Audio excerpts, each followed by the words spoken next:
Dear ladies and gentlemen, you want to learn how to talk in English, you want to be fluent in English language.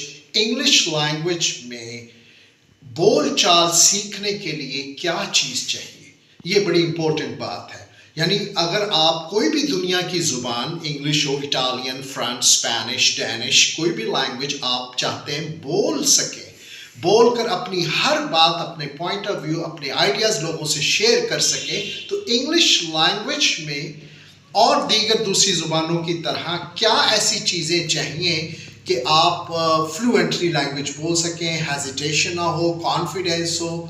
इन तमाम चीज़ों को सीखने के लिए आपको 6 मुख्तलिफ चीज़ों की ज़रूरत होती है।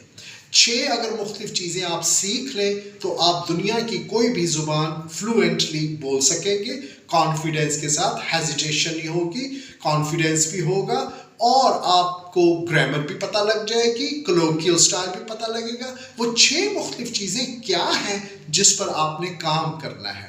तो वो 6 मुख्तलिफ चीज़ों में एक है vocabulary, words, as many words as you can learn. तो वर्ड्स चाहिए, वोकैबुलरी चाहिए, किसी भी ज़ुबान के अल्फाज आने चाहिए।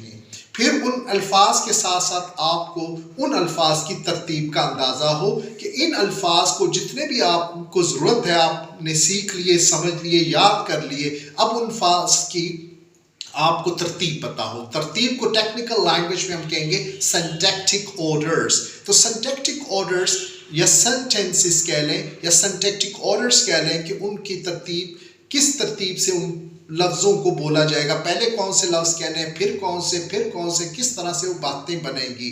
तो वर्ड्स और उनकी तरतीब, ये 2 बुनियादी चीज़ें अगर आपको आ जाए तो आप लैंग्वेज बोल सकेंगे। अल्फाज आ गए और उनकी तरतीब पता लग गई। और बाकी 4 चीज़ें क्या हैं जिनसे आप बेहतरीन इंग्लिश बोल सकेंगे।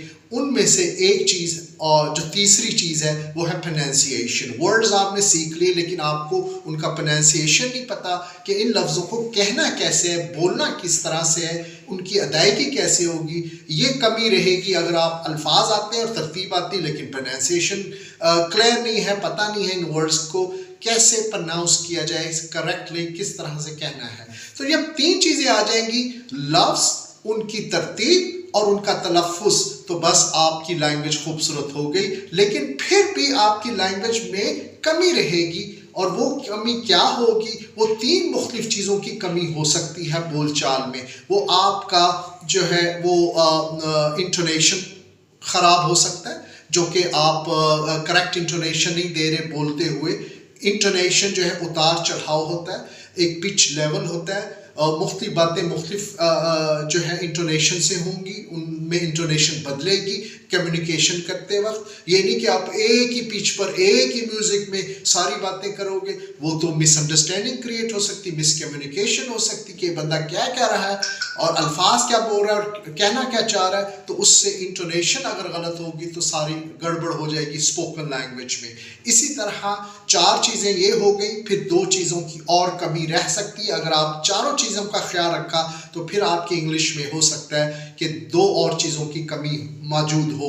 वो है stress, stress pattern. English language is called stress timing language. इसमें स्ट्रेस का ख्याल रखा जाता है, किस बात पर, किस सिलेबल में आपने स्ट्रेस करना है, किस पे नहीं करना। अगर स्ट्रेस बदल दिया मायने चेंज हो सकते हैं वर्ड्स के। फॉर एग्जाम्पल, अगर आपने कोई लफ्ज़ है, फॉर एग्जाम्पल ऑब्जेक्ट एक वर्ड है, ऑब्जेक्ट, इसके 2 सिलेबल हैं, एक ऑब दूसरा जेक्ट। अगर आपने इसको स्ट्रेस दिया पहले सिलेबल पर और दूसरे पे ना दिया, आपने इसको कहा ऑब्जेक्ट, तो ऑब्जेक्ट स्ट्रेस देने से पहले सिलेबल में ये एज ए नाउन हो जाएगा, कोई मफूल या कोई काम, ऑब्जेक्ट। अगर इसको यूं प्रोनाउंस किया ऑब्जेक्ट, तो ऑब्जेक्ट, जेक्ट पे जोर डालने से, स्ट्रेस डालने से और मायने चेंज हो जाएंगे। ये एज ए वर्ब बन जाएगा, एतराज करना। I don't want to object it, why are you objecting it. तो ऑब्जेक्ट पे जोर आएगा, अब पे नहीं आएगा। तो इस तरह ऐसे बहुत से सैकड़ों वर्ड्स हैं इंग्लिश लैंग्वेज में, तो जो बाइसिलेबिक हैं, 2 सिलेबल्स हैं उनके, अगर उस स्ट्रेस पैटर्न चेंज कर दिया तो बोलते हुए आपकी वो मायने चेंज हो जाएंगे, वो वर्ब नाउन बन जाएंगे, नाउन वर्ब की तरह आप कह रहे हैं।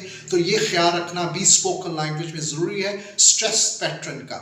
इसके साथ फिर छठी चीज़ है एक्सप्रेशन, फिजिकल एक्सप्रेशन आपके किस तरह है, आप लैंग्वेज बोल रहे हैं, अगर आपके फिजिकल एक्सप्रेशन ठीक नहीं है, बोलते हुए लफ्ज़ भी ठीक है, सेंटेंसेस सिंटैक्टिक ऑर्डर भी ठीक है, इंटोनेशन भी ठीक है, प्रोनाउंसिएशन भी ठीक है, लेकिन आपका जो है एक्सप्रेशन ठीक नहीं है, फिजिकल एक्सप्रेशन, तो आपकी लैंग्वेज में मिसकम्युनिकेशन हो सकती है, गलत बात समझ आ सकती है। लिहाजा 6 मुख्तलिफ चीज़ों पर हमने इस लैंग्वेज कोर्स में काम करना है, सीखनी है, समझनी है, उनकी प्रैक्टिस करनी है।